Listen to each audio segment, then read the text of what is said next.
Study on trust by Sumana চ্যানেলে তোমাদের সবাইকে স্বাগত। আজকে আমি তোমাদের 2026 মাধ্যমিকের ইতিহাসের কিছু 4 মার্কসের সাজেশন নিয়ে আলোচনা করব। দেখো, তোমাদের টোটাল 6টা প্রশ্ন অ্যাটেন্ড করতে হবে 4 মার্কসের জন্য। তার জন্য কিছু একদম গুরুত্বপূর্ণ প্রশ্ন আমি তোমাদের জন্য রেডি করেছি। প্রথমেই আছে 19 শতকের বাংলায় নারী সমাজের বিকাশে বামাবোধিনী পত্রিকার ভূমিকা বিশ্লেষণ করো। পত্রিকা থেকে তোমাদের প্রশ্ন এবারে গুরুত্বপূর্ণ, তোমরা বামাবোধিনী পত্রিকাটা করবে। দ্বিতীয়ত আছে ধর্ম সংস্কার আন্দোলনে স্বামী বিবেকানন্দের চিন্তাধারা বিশ্লেষণ করো। মহাবিদ্রোহকে কি সামন্ততান্ত্রিক বিদ্রোহ বলা যেতে পারে?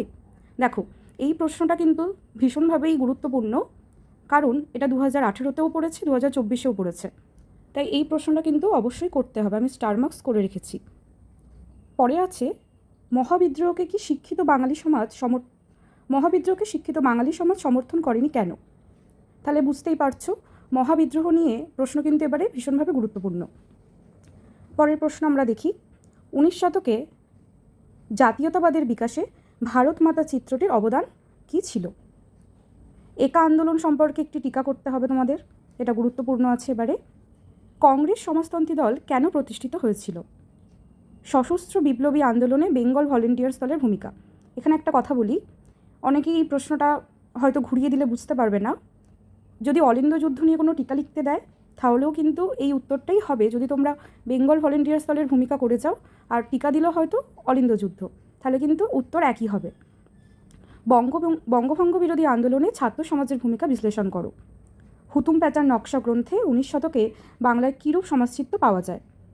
চিকিৎসাবিদ্যায় কলকাতা মেডিকেল কলেজের ভূমিকা কীরূপ ছিল? কী উদ্দেশ্যে ঔপনিবেশিক সরকার অরণ্য আইন প্রণয়ন করেন? বাংলায় মুদ্রণ শিল্পের বিকাশে গঙ্গাকিশোর ভট্টাচার্যের কীরূপ অবদান ছিল? দেশ বিভাগজনিত উদ্বাস্তু সমস্যা, এই দেশ বিভাগ নিয়ে কিন্তু তোমাদের দুটোর মতো প্রশ্ন করতে হবে। দেখো, আমি এখানে আরেকটা প্রশ্ন লিখেছি, উদ্বাস্তু সমস্যা সমাধানে ভারত সরকার কী কী উদ্যোগ গ্রহণ করেছিল? তাহলে এই উদ্বাস্তু সমস্যাও নিশ্চয়ই বুঝতে পারছো, গুরুত্বপূর্ণ আছে। আচ্ছা, পরের প্রশ্ন দেখো, হায়দ্রাবাদ রাজ্যটি কিভাবে ভারতভুক্ত হয়েছিল? জুনাগড় রাজ্যটি কিভাবে ভারতভুক্ত হয়? এই যে এই প্রশ্ন দুটো হচ্ছে একেবারে তোমাদের শেষের চ্যাপ্টারের প্রশ্ন। এখানে একটা কথা বলি যে প্রথম চ্যাপ্টার তোমাদের যে সিলেবাস আছে, প্রথম চ্যাপ্টার এবং একদম শেষের চ্যাপ্টার থেকে কিন্তু কোনো 8 মার্কসের কোয়েশ্চেন আসবে না, এখান থেকে কিন্তু 4 মার্কসের কোয়েশ্চেন তোমাদের দেবে। তাই এই দুটো চ্যাপ্টার থেকে কিন্তু অবশ্যই 4 মার্কসের কোয়েশ্চেন ভালোভাবে করতে হবে। পরের প্রশ্ন, ভারত সভা প্রতিষ্ঠা এবং বিকাশে সুরেন্দ্রনাথ ব্যানার্জির ভূমিকা বিশ্লেষণ করো। উডের নির্দেশনামাকে এদেশে শিক্ষা বিস্তারে মহাসনদ বলা হয় কেন?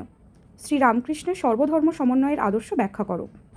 ভিডিওটি ভালো লেগে থাকলে অবশ্যই লাইক, কমেন্ট, শেয়ার করে দিও।